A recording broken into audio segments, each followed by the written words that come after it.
Hi everyone, my name is Nele Liivlaid and I run a whole food plant-based blog and YouTube channel NutriPlanet. My main focus is low glycemic plant-based diet and recipes, so if you want to know more, you are welcome to browse my blog. By the way, I have such an unusual name because I'm from Northern Europe, Estonia, and this is also the reason why I can't do live with you tonight, because I'm in the deep night at the moment. All the same, I hope you will enjoy this recording as much. And you absolutely don't need to worry. If you have questions afterwards, you can always send me an email. I'd be happy to help. So today I'm gonna show you what a healthy whole food plant-based meal prep could look like.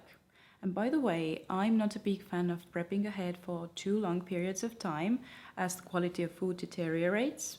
Unless of course you're making something that can be frozen. So I usually prep for max 3-4 days. And yes, this is where it all happens. And you'll also get the links to all the recipes, so you absolutely don't need to bother writing down anything while you watch. First, we'll go through what you can prep ahead for quick and easy morning porridges, then for lunches and dinners, and finally, I'll share my favorite snack and dessert ideas. One thing that I always use in my porridge, wintertime or not, is gingerbread spice mix. And it's simply because it's a mineral and antioxidant powerhouse with anti-inflammatory, antifungal and antimicrobial properties. Making the spice mix ahead is really easy. You simply mix together 2 tablespoons of cinnamon, 2 tablespoons of ginger, half tablespoon cardamom, half tablespoon cloves, half tablespoon nutmeg, half tablespoon allspice, and finally a pinch of black pepper. Give it a stir until everything is well incorporated. Store it in a jar or sealed container away from direct sunlight. I always add either flax seeds or chia seeds or both to my porridge, so it makes sense to grind a bigger batch and store in separate jars in the fridge. I use a grinder that came with my food processor, however, you can utilize any spice or coffee grinder. My favorite porridge at the moment is made with grated cauliflower, so I process a smaller cauli head and store the riced cauliflower in fridge. I use about 4 heaping tablespoons every morning in my porridge, and it's really convenient to grab the cauli from fridge rather than grate it daily. Now I'll show you quickly how I make my regular porridge. However, if you want to get more ideas, I suggest you go and watch my 4-part porridge series. 7 steps to healthy balanced porridge, 5 different cooking methods, how to make low-carb porridges and savory porridges. First, I cook oat bran in water and soy milk mixture and add riced cauliflower about a minute before the porridge is ready. Then I add some Himalayan salt, my gingerbread spice mix, some extra ginger and cinnamon, pumpkin seed protein powder, and mesquite flour for some sweetness. I mix it all up and then pour in ground chia and flax seeds that have been soaking in water and oat milk mixture. Voila! I top it with berries and some extra seeds. As you can see, it's really easy and quick when you have prepped those few items ahead. Let us move on to lunch and dinner items. Oven-baked veggies are super easy to make and so versatile when combining your bowls. Here's an example of beetroot, butternut squash, sweet potato, and mushrooms. Lay them on baking sheet and bake at 200 degrees Celsius for about 40 minutes.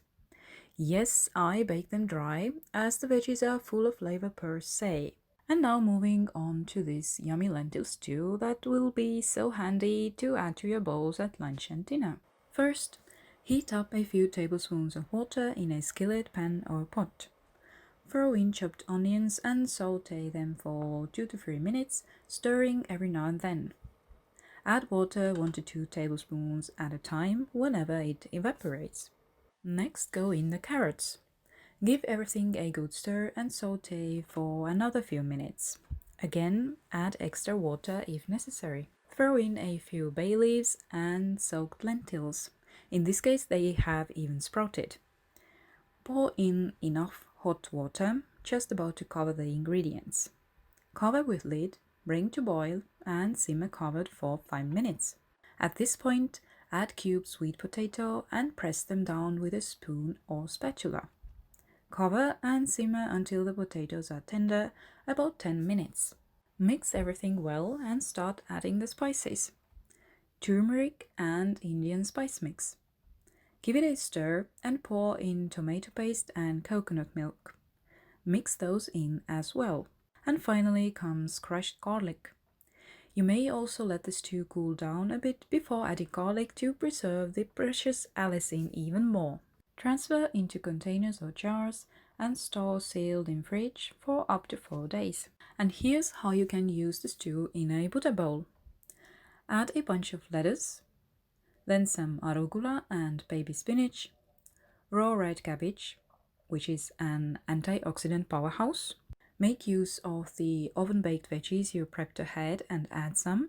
And finally, the yummy and comforting stew that also serves as dressing. Optionally, top it off with some wakame or shredded nori, nuts or seeds, tamari or miso, as I didn't add any salt to the stew, and fresh herbs such as coriander or parsley. It's a filling and balanced bowl that will keep you satiated. For the second meal of the day, steam some greens such as kale, chard, or pak choi, and broccoli. Add oven-baked mushrooms and veggies and some sauerkraut. Again, top it with the stew and you're set. Honestly, this is how I eat every day and I don't seem to get tired of it anytime soon. I don't know about you, but I definitely need to have something sweet and healthy every day. To me, homemade bliss balls are a perfect option. And here's how you make them.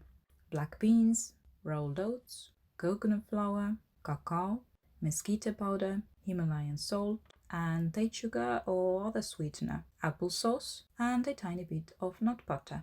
Process, but not too much to leave the batter some texture. Next, form bliss balls between your palms and refrigerate for at least a few hours, better overnight. They'll be so yummy and buttery the next day. In addition to the bliss balls, I also need a healthy gluten-free grainy savory snack at least once a day. What I especially love about those muffins is that they are subtly sweet and come with a crunch. It's one of those healthy recipes that lack neither taste nor flavor. This is what we'll use. Red and white sorghum, or use just one type. Soak them overnight or at least for 8 hours. Then oat milk, apple cider vinegar, ground chia seeds, almond flour and Himalayan salt, and finally baking powder. Start by pouring oat milk into a small bowl and mix it with 1 tablespoon of apple cider vinegar. Let it sit for 3 to 5 minutes. Next, transfer soaked sorghum groats along with almond flour, salt, ground chia seeds, and sour oat milk into a blender or beaker if you use immersion blender. Mix it briefly with a spoon and then blend until you have homogeneous batter. Finally, mix in baking powder as well. The batter will remain a bit chunky, but this is what gives a nice crunch to the muffins. Pour the batter into 6-piece muffin tin or alternatively use silicone muffin forms.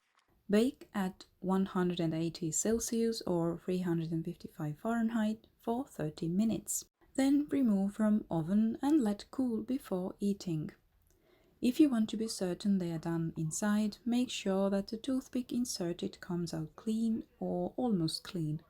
Enjoy them plain as breakfast or snack, or spread with some nut or seed butter or even plant yogurt. I store them in a zipper bag in fridge for up to 4 days. Should you make a bigger batch, stick the bag into freezer for longer keeping. Either you take the muffin from fridge or freezer, heat it up in microwave for soft and fresh result. And that's it. I really hope you got some new ideas for your daily or weekly meal prep. And again, if you do have any questions, feel free to send me an email. Bye!